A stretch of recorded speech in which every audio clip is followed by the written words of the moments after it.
Hey everyone, wanted to make a video real quick giving a summary of the PAX East footage. And this won't be like my previous videos where I'm not going to give you my thoughts. It's just going to be purely summarizing the footage that we see and what it means and what it's saying. You're going to see the video speed up and slow down depending on what my thoughts are. I don't want to waste too much time here, so let's get moving. All right, now that introductions are over, they go over the summary of what the presentation is going to be. It's meet the team, overview, and burning questions. Meet the team is going to take like 2 seconds. The overview is probably most of what we're going to see.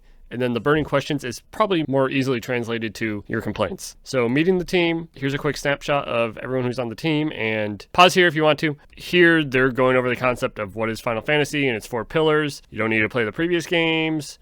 They had to focus on narrative, characters, visuals, and battle. Marketing shit.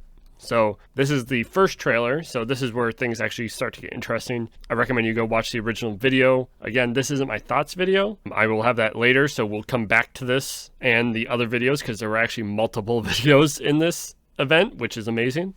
There's some Clive characterization, there's some combat, there's Jill and Clive characterization, and then there's icon battles. That trailer was supposed to show these 4 main pillars, and I think it did a pretty decent job. Here's a world overview. If you're familiar with my videos, you probably know all this stuff, but there's the 6 nations, well, 5 nations, 1 city-state, and their mother crystals. If you have more questions on this, go watch the Ambition trailer. Then it cuts to a bunch of images from different nations.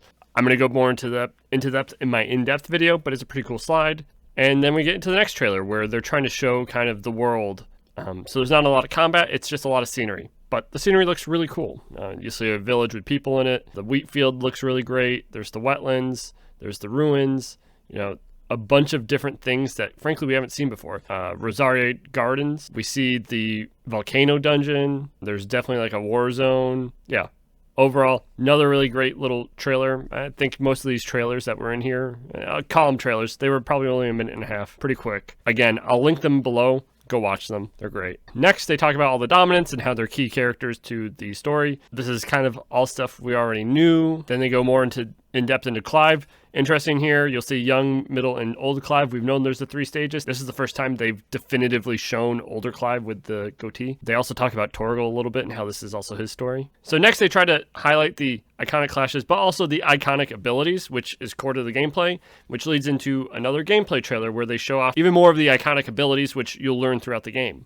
This includes Bahamut, Odin, Ramu. I think we might see Shiva, Phoenix that we've known about, Garuda. Again, another really cool like gameplay showcase with a lot of variety. Again, I'll be going in depth into all 4 of these in an upcoming video. And so they're saying this is just a fraction. We know we've only seen a limited number of the abilities. They've kind of tried to keep most of it under wraps. I'd say we've maybe seen like half of it. Okay, here, your burning questions. They make a note that this guy that they're looking at is an important NPC who is like the lore master. Yoshi P relates him to Koji Fox, being that Koji Fox is also a lore master on this game. This brings us into the 3rd section of the stream, which is the bulkiest section, where you'll see in a moment, they talk about all of the different complaints that they've seen online. They start with, why is everything so dark and why is this area so small? In summary, what Yoshi P says is, this was one of the areas that got finished first, so they chose it. They kind of wanted to show a brighter part, but they didn't have the opportunity to. So this is just them saying, not the whole game's dark and not the whole game's small. Don't worry. And now we see Yoshi P playing the game live. You'll see he's on a quest to find some person named Goats. Doesn't really matter. What's interesting here is the landscape. This is the crater that you'll see on the map. You'll see some animals in the background. Those are, I'm sure, things you can kill. You'll see people wandering the road, and eventually they'll make their way into the town. And before starting the quest, they kind of teleport away. So you'll see the world map real quick. There is fast travel in this game. The world map actually does appear to be pretty open. You'll see after they fast travel. Here they talk about how quick fast travel is with the power of the PS5. They mentioned that so many times. They fast travel to this area. It takes a few seconds to load in. You'll notice that the way marker stays at 1,500 yards, so it seems like one contiguous area where you could run there if you wanted to. Here they talk about frame rate mode and graphics mode. This is huge. So frame rate mode, as we all know, would be probably 1440p 60. More trying to focus on 60 FPS, so it may vary. Graphics mode is obviously focusing on like maintaining 4K resolution with 30 FPS, and you can swap it at any time. Now they bring us to the hideout, which is kind of Sid's home base, and it will function as our home base. They show us an accessory seller and kind of the items in there. There's some little bits of lore in there if you want to. And then they show us a blacksmith. Again, little bits of lore.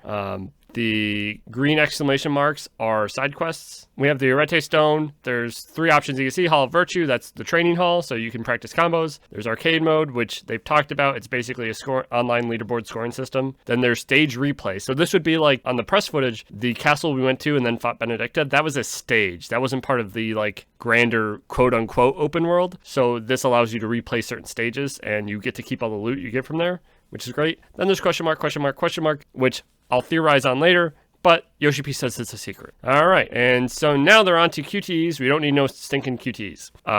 Their answer to this question is basically that it was a combat design decision. So basically when they design bosses, they have different thresholds to do phase transitions. And then to do phase transitions, they had to do a cutscene, right? Because they need Clive to stand in certain places for the phase transitions. And instead of just having a cutscene play, they wanted to make it a little more interactive. So it really only happens during battle cutscenes. It doesn't happen during all of them, they say. And if you fail them, you don't get a game over. You just probably take damage. And so ultimately, they just wanted to keep the player in the action during these phase transitions. That's all you really need to take away from this. So they're in the game. They'll be throughout the game. They're pretty easy. They're hard to fail. They won't be a game over if you fail, but they're there, and you got to deal with it. Next up is a hot topic. Shove your action, I want my ATB. Basically telling all the people who complain about the action combat that they want ATB. Basically, they're saying, sorry, we like turn-based. We grew up on turn-based, but we also love action, and we wanted to make an action game. And so then they try to pivot to, this game's for everyone, don't worry, even if you're really bad at action games, we made sure that it's really easy, basically, is what they said. So they're trying to get people who don't like the action on board. And then to prove it, they then load a save, where basically Yoshi P, again, live on stage, fights an enemy without the accessories, and then fights the enemy with the accessories. And there's a pretty big difference. In fact, there's enough of a difference, I might show you a little normal speed clips here. So you'll see in this combat, Yoshi P is dodging, and you can even, it looks like, break your combos with your dodge. Kind of joke that he practiced it 4 times. The fight goes pretty smoothly, looks pretty good. You also notice he's level 45, fighting level 28. So, he beats the enemy, and then he puts on the accessories to try to show, like, how strong the accessories are, right? And then he fights a harder, higher level enemy, the Curl. And in this fight, you'll see, so he put on the auto combo accessories, and he put on the slow down time when dodging accessory. Not the auto dodge. There's actually 2 levels of dodging, and you'll see that time slows down, and it prompts him to press the dodge button when he's about to take an attack. And so he's just trying to show that to the audience. And then he also has auto combo, and there's this kind of funny part later where he's just holding up the controller and he's literally playing with one hand because all he has to do is attack and it will teleport him to the enemy. So he doesn't need to move. And then if he needs to dodge, it warns him he needs to dodge. So he can literally play with one hand. This is obviously trying to qualm the fears of people who think that this isn't enough for them. They're trying to show that pretty much anyone can beat this game. And then they talk about, well, if you're a hardcore player, they have the arcade mode with the leaderboards with a score system that they turn off on your first playthrough. So if you're a hardcore player on the score system, having those accessories on will reduce your score. So you will get a lower score by having those accessories on. And they also show the accessories in the top left. That's what those 5 buffs are. There's 5 accessories. So they're trying to make it so streamers can't hide the fact that they're using accessories, and they're trying to make it so hardcore players have rewards for not equipping the accessories. Again, it's a single player game. Doesn't matter a ton. And then the name of the event was Can You Pet Torgal? Or something to that effect. And so they show off petting Torgal with these cute little animations that I'll leave in for your enjoyment. Clive feeds him a treat and pats his head, and it's cute. So then the final question that they wanted to answer, which is, again, not really a question, more of a complaint, is these icon battles had better not all be the same. And to respond to this, they're basically saying no. They also make a note that the reviewers who played the game had noted that the Garuda fight was kind of easy. They're also noting the fact that it's like the first icon fight in the game, or one of the first, so they purposely made it easy. And in fact, if you look at the combat footage from the press event and you look at the footage we're about to see, Ifrit controls a lot differently in this footage. He's a lot faster. It looks a lot better, honestly. So they play this final trailer with Ifrit fighting random stuff. I think all of these fights we've seen before. This is some random, the first thing is this random thing called Typhon, which is an enemy from previous FF games. As to what he is, again, theory video coming later. But you'll see Ifrit dashing around, being a lot more mobile. But they show the Titan fight. They show Titan lost. So this has been long theorized. This is large Titan. It's confirmed now. It's not a golem or something. Then we see Phoenix, which is the shooter that they've actually talked about before. It's like an on-rails shooter. They show a snippet of the Odin Ifrit fight, and they show a snippet of the Bahamut Ifrit fight, and finally the Ifrit v Infernal Icon, which is Ifrit v Ifrit. So they were just trying to show that there's a lot more variety to the gameplay than what we saw in the Garuda Ifrit fight, basically. And it looks a lot better. That's me on my personal note, but Ifrit in the Garuda fight is very slow. He's a lot faster in that trailer. And so the final point they say is, you took the RPG out of my action RPG.